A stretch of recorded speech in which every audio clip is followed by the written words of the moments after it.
Hi there, Rebecca Coughley here with Censored But Not Silenced. And today I just want to quickly comment on something that Ukrainian President Volodymyr Zelensky said, because it is important for President Trump's peace plan that U.S. President wants to achieve in order to end the killing in Ukraine.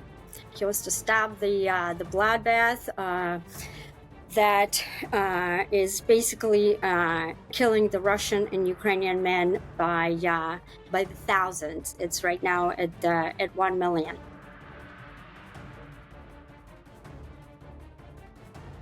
So Zelensky yesterday said that Putin will die soon and everything will be over. Okay. This is absolutely idiotic, and we cannot believe that. What I say is that Dr. Zelensky and his medical team, I'm being facetious here, have no credibility. Zelensky has been saying this for about 10 years at this point, spreading those rumors. Putin should have been dead already, based on Zelensky's diagnosis. He was supposed to have cancer, Parkinson, blood cancer, stroke, and the list goes on and on. Why is Zelensky not credible? And I'm 100% certain of that. It is because Russian President Vladimir Putin's health is an extremely closely guarded secret by the Russian state and Putin himself. It's guarded, I would say, as closely as the Russian nuclear football. Many foreign intelligence services, obviously, including ours, the U.S. intelligence, the European intelligence, and many others, are interested in how long Putin is going to live, and his health. The only way to find that out would be to penetrate the Putin circle, which is pretty much impenetrable. We do not have an intelligence asset inside the first tier of Putin's circle. It's almost impossible, and neither do the Ukrainians. It's almost impossible to penetrate that. Putin is very guarded. He is super paranoid, being a former KGB operative, and he takes all of the precautions. And at any kind of sign that somebody is disloyal, those people just basically get eliminated. So Putin was never examined by a Western doctor. Okay, so it's anything that we do, including what the U.S. intelligence community does when it evaluates Putin's health. It is not based on a direct examination of the man, and even of his the word will come to me later. I will explain to you sometimes how we go about business when we try to examine somebody's health. One way of doing it is to examine the fluids, right? The excrement, the urine, the feces.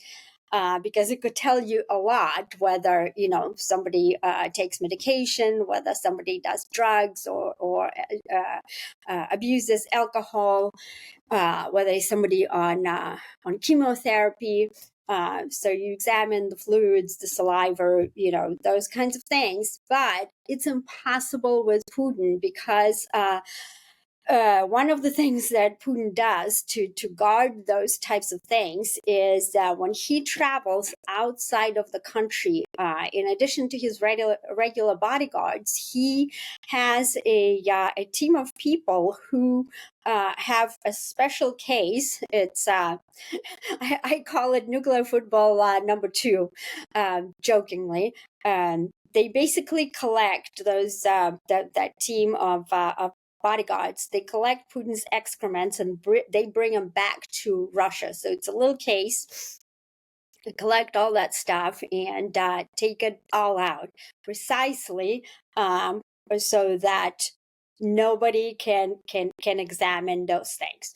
So that's why Zelensky is not credible. Number two, we heard all of that stuff. Like I said, Putin was supposed to kick the bucket a long time ago, or he was supposed to be killed by his own people, assassinated, all of those things. That's nonsense. Like I said, his security is super strong.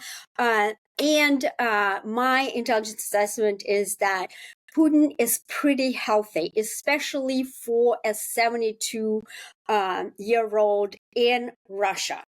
Okay, somebody who was born in the USSR in 1952, like Putin, the lifespan of those men is just 57 years old.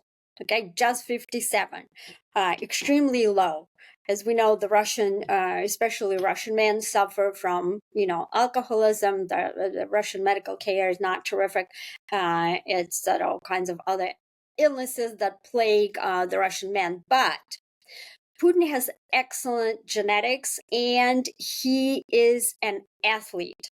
First, on the genetic side, Putin's father, Vladimir Spiridonovich, he lived to be 88.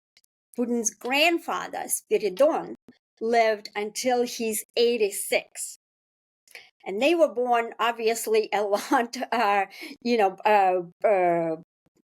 before Putin, right? When medical care was terrible, and they were not the president of Russia, right? Putin is the president of Russia. He has at his disposal the best medical care that Russian science and Russian money can buy. The man has always been an athlete. He's a judo master. He exercises. He plays hockey. He drinks very little alcohol, if at all, and it's wine only. And so my assessment is that, like I said, he's in pretty good health, and this assessment is consistent with the CIA's assessment that came out, I believe, between 1 and 2 years ago. And since then, I do not have any additional, indications that that would cause me to believe that he is in bad health. Why is it important to know that information? Because, and that actually, I was asked a lot about Putin's health when I served in the intelligence community, because people tend to believe, let's just Putin die and then everything will be nice and dandy. He's the one that causes all the problems in Russia. Well, first of all, Putin's he definitely will outlive Joe Biden, if you ask me. But even when, well, obviously when, Putin is not going to live forever, but even when Putin dies, prior to that, he will handpick his own successor, who will almost certainly be even worse in Western terms, right, than Putin in terms of foreign policy. It will be a younger guy who will be just as resolute, just as vicious as some people call, Putin. What leads me to believe that? It's the Russians don't think like Americans. Imagine that, right? So the Russians traditionally elect a president who is very strong, bordering on a dictator. The Russians love somebody like Stalin. I mean, it's the culture that produced Ivan the Terrible, who killed his own son, and Joseph Stalin, who would not exchange his own son when he was captured by the Nazis for a general. And so Putin is the same way. And the Russian people are the same way. They want somebody who is very, very strong. And every single time Putin was elected, and he was elected with a big margin. His approval ratings traditionally are in the 60s, probably the lowest. They usually hover between 79 and like 82, 85 percent. And but every time he was elected, the runner-up was always a communist, was always somebody who was even more radical, using kind of the Western perspective than Putin. So Putin is actually pretty reasonable when it comes. I know it sounds crazy. People think he's a monster. Yes, he conducts very brutal business, authorizes assassinations of the people whom he views as enemies of the states, but so do other heads of state, whether it's Xi Jinping or others.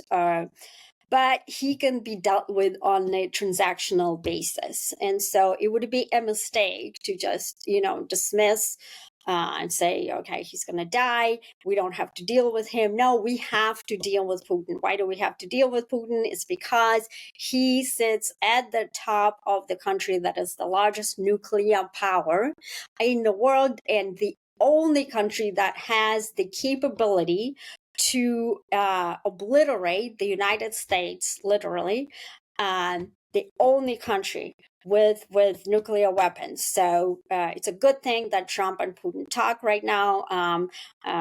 I'm not predicting it's going to lead to peace between Russia and Ukraine, but at least Trump, by engaging with Putin, he is going to prevent the nuclear war over control of Ukraine. Okay, so if you like my podcast, please like, subscribe. Rebecca Koffler, Censored But Not Silenced, is hosted on all social media platforms, Rumble, YouTube, X, Getter, and Truth Social. Thank you, and I'll catch you later.